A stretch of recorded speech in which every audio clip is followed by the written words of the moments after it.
안녕하세요, 여러분. 즐거운 주말입니다. 자, 어제 한국 증시는 기관의 순매수가 들어오면서 코스피 지수와 코스닥 지수 모두 상승으로 마감이 되었습니다. 자, 그리고 한국 증시가 끝나고 유럽 증시와 미국 증시가 개장이 되었는데 보시면 아시다시피 전 세계 증시가 아주 빨갛게 불이 들었습니다. 어제 이렇게 전 세계 증시가 상승한 이유는 다름 아닌 미국의 고용지표 부진에 있었습니다. 미국의 고용지표가 부진한 모습을 보이니까 아직까지 연준에서는 금리 인상을 하지 못할 것이고 연준에서는 경기 부양책 축소를 논의하지 않을 것이라는 레포트가 나오면서 이렇게 전 세계 증시가 빨갛게 불이 들었습니다. 자, 그렇다면 다음 주 한국 증시는 과연 어떤 모습을 보여줄까요? 한국의 코스피는 외국인 투자자가 2주 동안 단 한 번도 순매수를 하지 않으면서 이렇게 매도세가 지속되고 있는데 다음 주에는 MSCI 지수 편입 종목이 공개가 되고 한국의 옵션 만기일도 여러분을 기다리고 있습니다. 현재 외국인 투자자는 한국 시장에서 매일 1조 원가량의 공매도를 치고 있는데 과연 다음 주 한국 증시는 어떤 모습을 보여줄까요? 오늘 이 시간에 한번 알아보도록 하죠. 자, 그럼 먼저 해외 시황과 국내 시황 그리고 이번 주 특징주를 한번 살펴보도록 하겠습니다. 자, 그럼 먼저 해외 시황입니다. 자, 먼저 다우지수입니다. 다우는 어제 플러스 0.66% 상승으로 마감이 되었습니다. 장 초반에 공개된 미국의 고용지표를 보고 다우지수는 당연히 하락하겠구나 이렇게 생각하신 분들이 대다수였습니다. 그도 그럴 것이 어제 이 영상을 보신 분들 다들 기억하고 계시죠? 어제 미국에서는 실업보험 청구자 수가 공개가 되었는데 전주보다 9만 2천 명이 줄어들었다고 나왔습니다. 이건 미국의 경기가 회복되고 있다라는 아주 긍정적인 신호인데 어제 미국에서 공개된 고용 지표를 보시면은 아주 처참합니다. 신규 고용 예상치가 시장의 예상치를 크게 밑돌았지만 실업률 같은 경우에는 예상과 정반대였습니다. 실업률은 6.1%를 기록했고 당초 예상치는 5.8%였습니다. 그리고 비농업 부분 고용 부분도 26만 명이 증가를 했는데 당초 시장에서는 100만 명이 증가할 것으로 예상했기 때문에 고용 지표는 정말 처참했죠.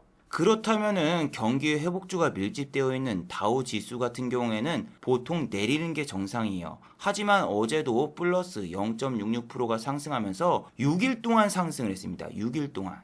아니 그렇다면 도대체 왜 다우지수는 어제 상승으로 마감이 되었을까요? 그 이유는 너무나 간단합니다. 이렇게 지금 고용지표가 부진하니까 연준에서는 테이퍼링, 자산 매입 축소를 하지 않을 것이고 금리 인상도 물 건너갔다. 이러한 이야기가 나오면서 시장은 오히려 상승으로 마감이 되었습니다. 자, 그리고 미국의 고용지표가 안 좋게 나올 경우에는 나스닥 지수는 보통 크게 상승을 합니다. 나스닥 같은 경우에는 한국의 코스피 코스닥과 비슷한 모습을 보이며 어제 플러스 1.44%까지 상승을 했으나 장 막판에 상승폭을 축소하면서 결국 플러스 0.88%로 마감이 되었어요.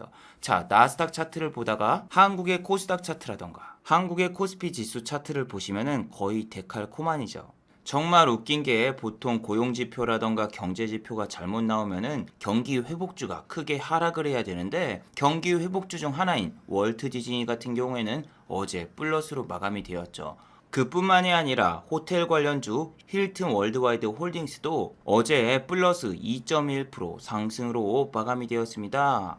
한국의 호텔 관련주 호텔신라 역시 최근에 외국인과 기관의 양 매수가 들어오면서 주가가 9만 원을 돌파했습니다. 호텔신라 같은 경우에는 실적 발표 후에 9만 원을 돌파했는데 처음에 실적이 발표된 날에는 공매도가 상당히 많았지만 그 다음 날부터서는 공매도가 점점 줄어들고 있습니다. 미국의 호텔 관련주가 52주 신고가를 가고 상승한다고 해서 한국의 호텔 관련주가 상승한 건 아니에요. 현재 호텔신라 같은 경우에는 이렇게 우상향을 하고 있고 수급 상황 역시 상당히 괜찮은 상황이죠. 외국인과 기관이 지금 일주일 연속 양 매수가 들어오고 있고, 파라다이스 호텔 같은 경우엔 정반대죠. 외국인이라던가 기관이 매수는 하는데 기관도 단타 전문인 금융투자라던가 투신이 연일 매수하고 있고, 호텔 신라랑 다르게 우상향을 하는가 싶었더니 지금 조정이 나오고 있죠. 공매도 같은 경우에는 재개 첫날에는 어마어마한 공매도가 쳐져 있었지만 그 뒤로는 그냥 쏘쏘한 공매도가 나오고 있습니다. 물론 이건 거래량이 별로 없었기 때문에 공매도 역시 그렇게 크게 증가한 것도 아닙니다. 그래서 저라면은 호텔 신라와 파라다이스 둘 중 호텔 관련주를 매매하라면은 당연히 호텔 신라를 매매하겠지만, 저는 지난번에도 말씀드렸죠. 이렇게 횡보할 경우에는 저는 견디질 못해요. 차라리 10만원대까지 올라가가지고 신세계처럼 10만원이 넘어가면서 한호가에 500원 뛰기가 가능해질 때는 그때는 노리겠지만, 지금 이렇게 방향성이 없을 때는 절대로 들어가지 않습니다. 제가 어제 올린 이 영상을 보신 분들 다들 기억하고 계시겠지만, IB 김영이라는 종목을 매매했을 때도 분명히 여기서 전환사채를 다 받아 먹었다. 누가? 개인 동호회 세력들이. 근데 2,600원이 깨지기만 하면은 귀신같이 끌어올리는데, 이걸 보고 언젠가는 위로 치고 올릴 거다 이렇게 생각을 했었고, 제 영상을 통해서도 매번 말씀드렸죠.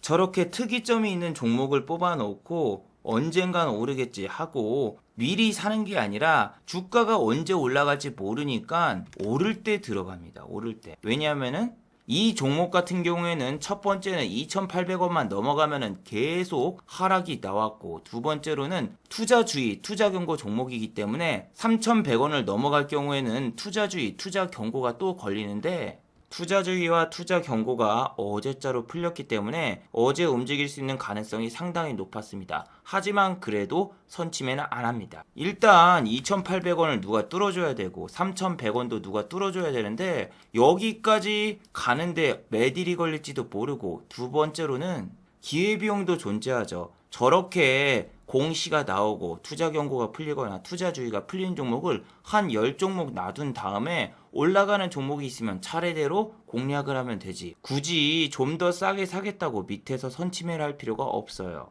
특히 지금 한국 같은 경우에는 코스피하고 코스닥 신용 잔고를 보시면은 23조인데, 괜히 신용까지 써서 매매를 하다가 이자도 붙을 수 있고 또 신용 반대 매매가 나가가지고 내가 들어간 종목이 내리면 정말 가슴이 아프죠. 호텔 신라 같은 경우에도 여기 보시면 상승률이 어마어마하게 큰 것 같지만, 호텔 신라는 대형주기 때문에 보시면은 상승률이 1%도 안 됩니다. 예.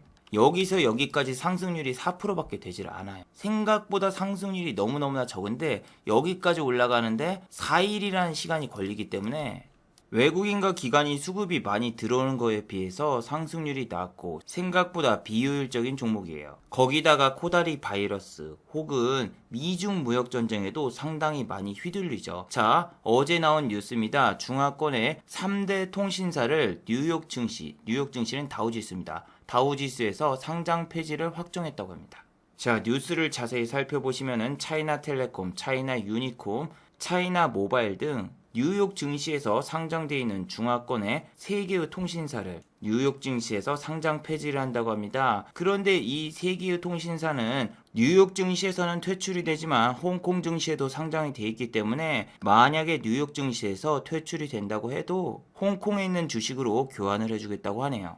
저렇게 중국과 미국이 사이가 안 좋아진다라는 뉴스가 나오면은 면세점 관련주라던가 혹은 중화권에서 영업을 하는 주식들이 상당히 많이 내려요. 그래서 호텔 신라 같은 경우에도 주가가 하락할 수 있는데, 반대로 저런 뉴스가 나오면은 상승하는 종목도 있습니다. 히토류 관련주 유니온이라던가 유니온 머티리얼즈, 해인 같은 종목이 움직이는데, 이 종목들은 이미 금요일날 다 움직였습니다. 자, 그리고 어제는 미국의 기술주들이 전부 반등이 나왔습니다. 마이크로소프트 같은 경우에는 1.09% 상승으로 마감이 되었습니다. 특히 여러분, 마이크로소프트에 아주 중대한 사항이 있습니다. 바로 마이크로소프트의 CEO였죠. 빌 게이츠가 이혼을 했다는 소식입니다. 나이가 벌써 65세가 넘었는데 빌 게이츠는 도대체 왜 이혼을 하는 걸까요? 여러 가지 구설수가 있는데 결혼하기 전에 만났던 여자친구와 외도를 했다는 소문도 있고 중국인 통역관이 있는데 중국인 통역관과 블룸버그 통신처럼 불륜을 했다는 썰도 나돌고 있었죠. 물론 이건 하나의 소문일 뿐입니다. 실제로 이 여성분은 본인은 불륜을 저지르지 않았다라고 SNS를 통해서 밝혔고 빌 게이츠와 빌 게이츠의 부인 멀린다 씨의 말을 들어보면은 그냥 황혼 이혼, 애들이 다 컸기 때문에 이제는 이혼을 하고 싶다. 서로 합의 간에 이혼을 하는 거고 이혼하기 전에 이혼 여행도 다녀온다고 합니다. 가족들과 모두 모아서 섬을 하나 통째로 빌리는데 섬을 하룻밤 빌리는데 무려 1억 5천만 원이 듭니다. 그 돈을 지불해서 마지막 이별 여행처럼 이혼 여행을 다녀온다고 합니다. 하지만 이 여행에는 빌 게이츠 씨는 초대받지 못했어요. 그런데 여러분 참 시대가 바뀌었다고 느낀 게 뭐냐면은 빌 게이츠 씨보다 지금 돈이 더 많은 부자가 바로 일론 머스크입니다. 일론 머스크 씨는 테슬라 CEO인데 최근에 테슬라의 주가는 상당히 많이 내려간 상황이죠. 어제 같은 경우에는 기술적인 반등이 나오면서 장중에 3.99%까지 상승했다가 종가는 플러스 1.33%로 마감되었습니다. 자, 테슬라 같은 경우에는 최근에 주가가 가장 내리고 있는 큰 이유가 뭐다? 바로 탄소 배출권의 후광이 사라진다라는 레포트가 나오고 있고 실제로 글로벌 자동차 기업 스텔란티스에서 더 이상 테슬라의 이산화탄소 배출권을 사지 않겠다라고 밝혔습니다. 이렇게 될 경우에는 테슬라의 수입이 줄어들 수밖에 없고 또 테슬라의 자동차 판매 수입은 적자인데 탄소 배출권과 비트코인을 팔아가지고 1분기 어닝 서프라이즈를 달성했기 때문에 이제는 일론 머스크 씨가 트위터에 비트코인이라던가 도지코인을 언급한다고 해도 사람들은 그렇게 좋게 보고 있지 않습니다. 실제로 일론 머스크 트위터에는 이렇게 안 좋은 이야기가 적혀 있고 자, 오늘 밤 미국 시간으로 11시 30분이죠. 미국의 SNL에 일론 머스크 씨가 출연을 합니다. 이 이야기는 어제 올린 이 영상에서도 제가 말씀을 드렸지만 일론 머스크 씨는 도지코인을 약 10조 원가량 가지고 있습니다. 초창기에 도지코인을 사서 매번 트위터에 도지코인을 언급하면 도지코인이 크게 상승하는데 저는 어제 이 영상에서 도지코인은 재료가 소멸이 됐고 지금 나락을 가고 있습니다. 이렇게 분명히 말씀을 드렸는데 갑자기 새벽에 도지코인이 양봉으로 전환이 되더니 지금도 상승을 하고 있습니다. 그래서 바로 일론 머스크 씨의 트위터를 달려가 보니까 아니나 다를까 도지코인을 언급했더군요. 그냥 사진만 올려져 있고 도지라는 단어는 없는데요? 라고 생각하시는 분들은 이 사진을 자세히 보세요. 네, 이렇게 밑에 도지코인의 시바견이 웃고 있죠.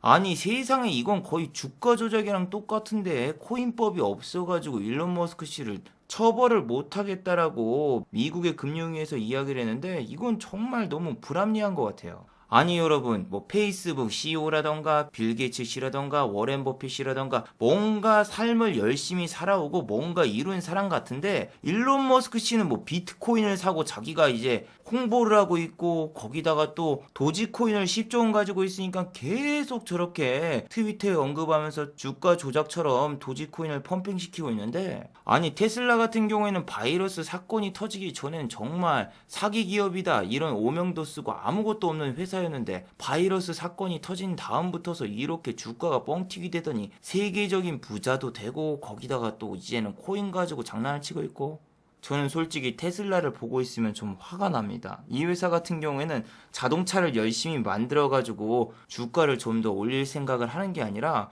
자꾸 코인이라던가 뭔가 꼼수를 써서 이렇게 자꾸 회사의 주가를 올리려고 하니까 되게 좀 화가 나네요. 일론 머스크 씨와 다르게 미국의 금융위에서는 암호화폐 거래소는 규제가 필요하다. 이렇게 말도 나왔고 영국의 중앙은행 총재는 암호화폐 같은 경우에는 내재 가치가 없다. 암호화폐를 구매한다면 돈을 꼬를 생각을 해야 된다. 이런 발언을 했어요.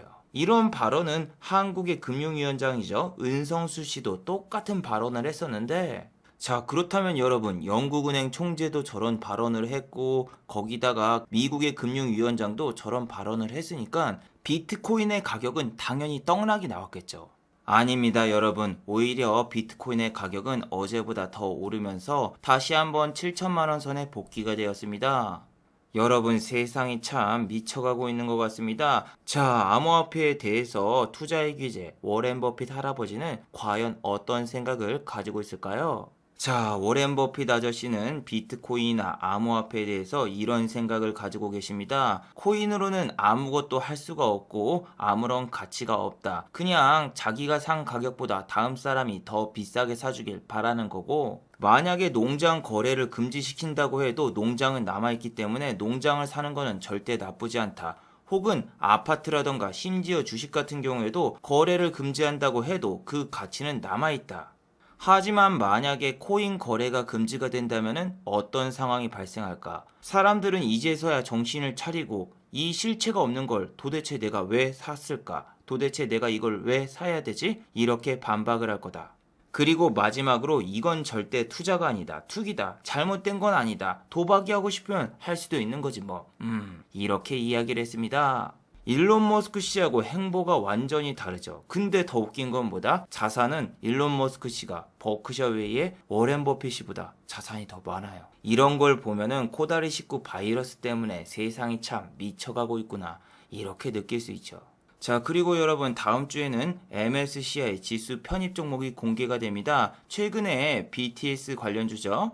9. 빅히트. 자, 하이브 같은 경우에는 최근에 주가가 이틀 동안 상승을 했습니다. 주가를 보시면은 아직까지 고점은 한참 남았어요. 처음 상장하자마자 상한가를 갔다가 바로 상한가가 풀려서 바로 내려왔고, 일주일 만에 주가가 반토막이 났었다가 최근에는 어느 정도 회복이 되었는데도 신규 상장했을 때 사신 분들은 아직도 구조대를 애타게 기다리고 있죠. 이 종목 같은 경우에는 최근에 상승하고 있는 이유가 이번 5월달 MSCI 지수 편입에 확정이 되진 않았지만 확정될 가능성이 있기 때문에 주가가 상승하고 있는 거죠. 아직까지 빅히트의 공매도는 그렇게 많은 편이 아니에요. 모건 스탠리 밖에 MSCI 지수 편입 결과를 모르기 때문에 다른 기관들은 이게 편입이 될지 안 될지 정확히는 알 수가 없습니다. 실제로 증시 전문가들은 5월 달이 아닌 2월 달에 빅히트가 MSCI 지수 편입이 될 거라고 예상을 했으나 편입되지 못했습니다. 이번에도 마찬가지입니다. 외국인과 기관의 수급을 보시면은 기관은 계속 팔고 있고 외국인은 계속 사고 있죠. 이것만 보면은 이거 혹시 모건 스탠리 아닌가? 모건 스탠리가 MSCI 지수 편입을 노리고 이렇게 사고 있는 게 아닐까? 이렇게 생각하실 수도 있어요. 그런데 2월달 보시면 참 재밌어요. MSCI 지수가 발표되기 전에 빅히트의 주식을 외국인이 계속 사고 있었어요. 하지만 MSCI 지수에서 편입되지 못했다는 뉴스가 나오자마자 외국인의 대량 매도가 발생했습니다.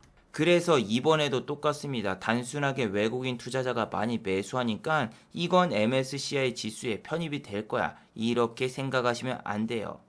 이런 것도 생각하셔야 돼요. 만약에 MSCI 지수 편입이 안 됐다? 그러면은 외국인 투자자는 바로 공매도를 칩니다. 그리고 이 주식을 팔아버려. 그럼 여러분들 개미지옥 돼요. 외국인 투자자는 이미 여기서 매집이 끝났기 때문에 주식을 팔아서도 수익이고 공매도로도 수익이고 이중 수익 구조가 되는 반면에 개인 투자자분들은 MSCI 지수 편입이 되면 이 고점을 뚫고 올라갈 거라는 부푼 기대감을 가지고 있지만 처참히 무너지면서 그냥 큰 손실을 보면서 주식 인생이 망할 수 있어요. 자, 그리고 외국인 투자자 같은 경우에는 금요일날 선물을 6천억 원 이상 샀지만 이게 중요한 게 아닙니다. 지난번에도 이렇게 이틀 동안 코스피 선물을 1조 원 이상 매수했죠. 그리고 거짓말처럼 하루 만에 선물을 다 매도하고 튀었어요. 이게 정말 웃긴 게 뭐냐면은 4월달 같은 경우에는 장이 계속 하락했는데 선물은 계속 샀는데 외국인 투자자는 현물을 매수하긴커녕 1조 4천억을 팔고 매일 매도를 했습니다. 예전에는 한국의 야간 선물도 존재했었고 또 외국인이 선물을 많이 사면은 그 다음날 현물도 매수하는 그런 포지션이 나왔으나 최근엔 너무 달라요. 선물은 선물대로 사고 현물은 현물대로 팔아요. 자, 그리고 여러분 다음 주는 MSCI 지수 편입 종목이 공개되는 것 뿐만이 아니라 한국의 옵션 만기일주죠. 공매도가 제기된 다음에 첫 옵션 만기일주입니다. 난이도가 상당히 높을 수가 있어요. 자, 공매도 재개 전에는 옵션 만기일주에도 그냥 지수가 뿅뿅뿅 하면서 상승이 나왔어요. 근데 지금 같은 경우에 어떻게 되냐면은 일단 코스피 200 종목만 공매도가 가능한데 옵션 만기 때 이렇게 콜옵션을 사가지고 지수를 빵빵 띄워봐요. 그럴 경우에는 부작용이 있죠. 어떤 부작용? 코스피 200 종목은 공매도가 되기 때문에 옵션 만기 때 지수를 상승시킨 다음에 그러면 위에서 공매도를 치고 주식을 팔아버리면은 개인 투자자분들은 눈 뜨고 당할 수밖에 없어요. 금융투자가 지난주 한국의 코스피를 상승시켰는데 금융투자 같은 경우에는 장기 투자를 하는 회사가 아니에요. 보시면 이렇게 1조 원어치 주식을 매수했어도 다음날 먹튀를 하고 여기서도 1조 원 이상 주식을 매수했어도 2조 원어치 주식을 매도하면서 옵션과 단타로 승부를 보는 기간이죠. 그래서 다음 주에는 여러분들이 금융투자의 동향을 잘 살펴보세요. 다음 주에 현물을 금융투자가 산다? 그러면 지수를 상방으로 잡고 콜옵션을 샀을 수도 있고 또 코스피가 또 잠시적으로 3200선을 돌파하면서 신고가를 갈 수도 있어요. 자, 그리고 여러분 이런 뉴스가 있습니다. 최근에 상한가를 가는 종목들이 전부 다 우선주입니다. 그래서 우선주 주의보 기사가 나왔습니다. 자, 보통 우선주 주식들이 상한가를 가는 거는 절대 좋은 현상이 아닙니다. 장이 안 좋아서 동호회 단타 세력들이 시가총액이 작고 주가를 움직이기 쉬운 우선주를 사서 펌핑을 시킨 다음에 개인 투자자분들에게 물량을 다 떠넘기는 방법을 자주 사용하거든요. 최근에 많이 상승했던 하나투자증권 우 같은 경우에도 평균 거래량이 평소에는 거의 없는데 최근에 업비트 뉴스로 하나투자증권 우선주가 연일 상한가를 갔고 이날도 상한가를 간 다음에 고점에서 계속 개인 투자자분들에게 물량을 떠넘기고 있죠. 하나투자증권 우 같은 경우에는 거래량이 있기 때문에 그래도 장중 거래가 되지만 이렇게 노르페인트 우 같은 경우에는 시간의 단일가처럼 30분마다 거래를 해야 됩니다. 그래서 이거는 거의 폭탄 돌리기 급이고 동양 우선주 같은 경우에도 마찬가지예요. 전체 거래량이 3만 주밖에 안 되고 대부분 만 주도 안 되는 거래량으로 상한가를 가고 있죠. 그리고 삼성전자라던가 보통 일반적인 주식이 움직일 때는 우선주들이 다 죽어요. 그래서 다음 주 장이 정말 중요합니다. 또 이렇게 우선주만 간다? 그렇다면 다음 주 장도 지루하고 횡보하면서 재미없는 장이 계속될 수 있습니다. 자, 그리고 최근에 SBS라는 주식이 신고가를 가고 있습니다. SBS 같은 경우에는 매일매일이 신고가예요. 단 하루도 빠짐없이 일주일 동안 계속 상승이 나오고 있고. 자, SBS가 이렇게 최근에 상승하고 있는 거는 바로 SBS 미디어 홀딩스가 합병이 된다는 소식 때문입니다. 분명히 2020년도 11월 25일에는 태영그룹 회장이 SBS 매각서를 부인했으나 지금은 기정사실화가 됐죠. TY홀딩스하고 SBS 미디어 홀딩스가 흡수합병을 하기로 했고 합병 비율은 1대 0.76 정도인데 이렇게 되면은 SBS 미디어의 가치가 상당히 많이 떨어진 상황이죠. 현재 주가는 2,055원인데 합병가액은 2,075원입니다. 이번에 태용그룹에서 합병을 하는 이유는 바로 공정거래법 때문인데 이렇게 SBS 미디어와 합병을 해버린다면 자회사가 본인 회사가 되기 때문에 공정거래법을 위반할 리가 없죠. SBS 미디어의 홀딩스의 최대 주주는 TY홀딩스가 61.2%를 가지고 있고 귀뚜라미가 8.76, 그 다음에 소수주주가 20.91%를 가지고 있고 마지막으로는 연기금이 12%를 가지고 있어요. 자, 그런데 아까 보여드린 SBS의 주가와 다르게 SBS 미디어 홀딩스는 주가가 처참하죠. 잠깐 이렇게 상한가 근처까지 갔다가 바로 다음날 폭락하면서 주가가 상한가 근처까지 가기 전에 주가로 돌아갔어요. 이렇게 주가가 폭락한 이유는 다름 아닌 연기금입니다. 연기금 같은 경우에는 의결권을 행사하기 싫은지 연기금에서 대량 투매가 발생되면서 4일 동안 주가가 계속 내렸어요. 그리고 기타 법인을 보시면은 기타 법인에서도 대량 매도가 나왔죠. 이건 말이죠. 태영그룹에서 합병가액을 2,075원에 놔뒀기 때문에 기타 법인에서 어거지로 좀 끌어내리는 경향이 있어요. 그리고 SBS 미디어 홀딩스의 외국인 보유 비중은 1.80%예요.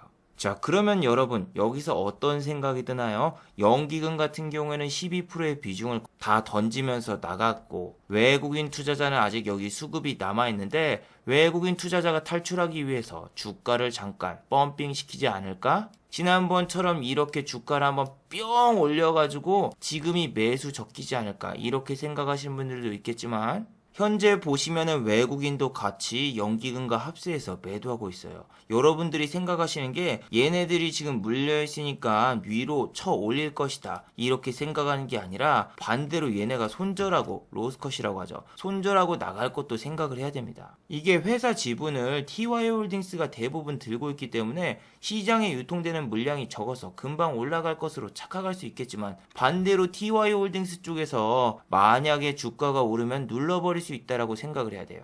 이 주식 같은 경우에는 스펙주처럼 가볍기 때문에 그냥 통통 튀면서 올라가야 되는데도 불구하고 연기금이라던가 기타 법인이 던지는 수량이 정말 어마어마해요. 아무리 뚫고 위로 올라가려고 해도 위에서 투매가 나옵니다. 아침에 갭이 1% 뜨잖아요? 그럼 그 1%마저 눌러버려요.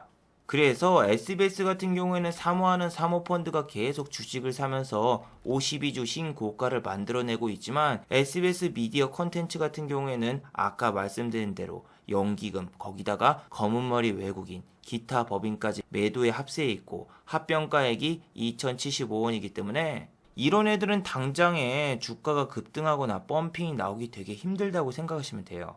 저렇게 공시도 분석 안 하고 그냥 이렇게 3운봉이 나왔으니까 다음날 갭이 뜨거나 위로 상승하겠지 하고 베팅하시는 분들이 있지만 이 종목 같은 경우에는 지난번에도 이렇게 한번 뿅 쏜 다음에 빠졌다가 그 다음에 반등이 최소 일주일 이상 걸렸습니다. 거래일수가 5일이기 때문에 여기서 5일 여기서 5일 하면은 한 2주 정도 횡보하다가 잠깐 쏘고 다시 내려갔는데 여기서도 당장 이렇게 막 찐 반등이 나오면서 올라가기는 상당히 힘들어 보이죠.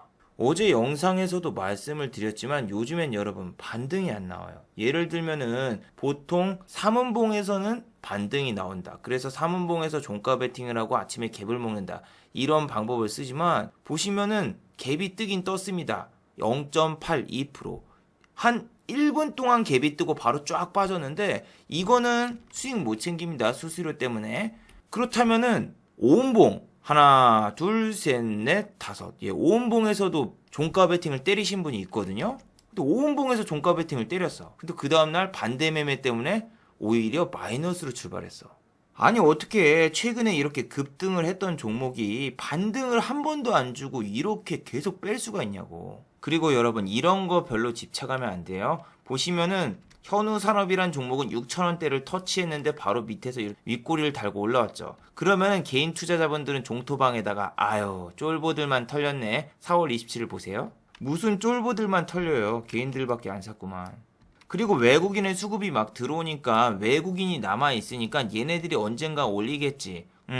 그래서 홀딩하신 분들도 있을지 몰라요. 하지만 절대 안 올려요. 절대로. 계속 밑에서 끌어올린 척하고 빼고 끌어올린 척하고 빼고 끌어올린 척 빼고 이렇게 밑에 3개의 양봉이 떠있지만 보시면은 그냥 0%거나 마이너스입니다. 개인 투자자분들이 원하시는 거는 이렇게 음봉이 계속돼도 장대 양봉 하나가 뿅 솟아서 탈출 기회를 주는 게 가장 베스트 오브 베스트인데 서울 반도체는 말이죠. 1분기 실적이 잘 나올 거라는 이런 레포트 때문에 상승을 한 거고 외국인과 기관의 양 매수가 들어왔단 말이에요.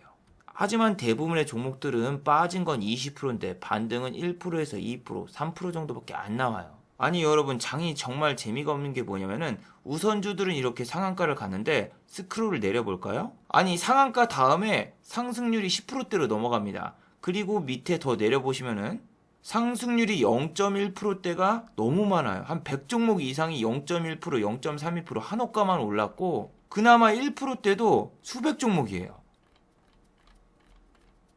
지난주 금요일날 휴마시스 같은 경우에는 코다리 식구 항체 진단 키트가 식약처에 허가가 되었다는 뉴스 때문에 장중에 보시면은 17.22%까지 상승했으나 종가는 음봉에다가 플러스 6%로 마감이 되었죠. 아니 지난번엔 뭐 셀트리온이랑 협약한다 이런 뉴스만 떠도 이렇게 상한가를 갔던 게 휴마시스인데 지금은 뉴스가 뜬다고 해도 상한가를 가기는커녕 잠깐 아침에 갭 띄우고 다 빼버립니다.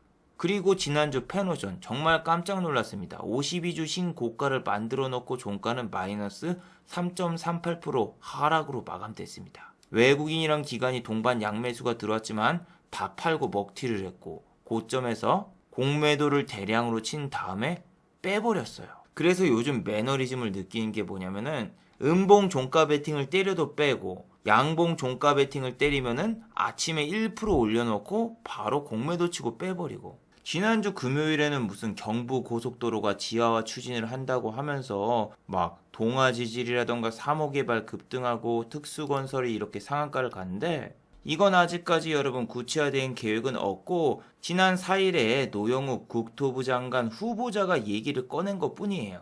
그리고 서울시의 권한이 있고 서울시 같은 경우에는 국토부 장관이 아니라 오세훈 씨가 또 이야기를 하겠죠. 그리고 서울시 관계자 같은 경우에는 아직은 논의하고 있는 수준이고 관련 부서랑 논의를 해야지 나중에 정식적인 안건으로 채택이 될 수 있다고 하는데, 여러분 특수건설 같은 경우에 윗꼬리 전문가입니다. 윗꼬리가 이렇게 나왔다가 종가는 막 5%, 4% 이렇게 마감된 적이 많아서 당연히 관종에도 안 넣고 그냥 쳐다도 안 봤습니다. 근데 장이 그렇게 썩 좋은 장이 아니고 우선주나 이런 애들이 가니까 얘가 상한가를 가더군요.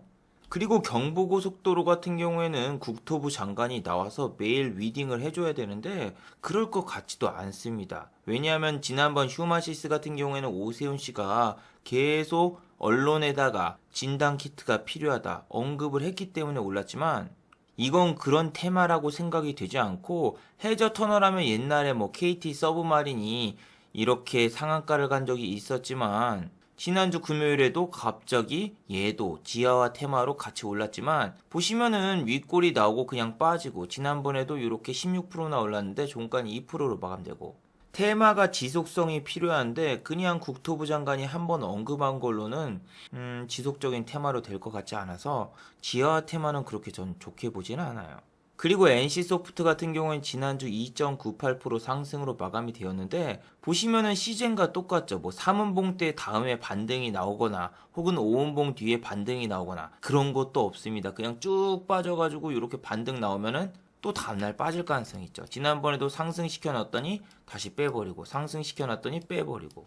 그래도 공매도 같은 경우에는 생각보다는 적습니다. 생각보다. 물론 4일 동안 공매도를 다 합치면은 100억은 넘는데, 옛날엔 여러분 공매도 규모가 더 컸었거든요.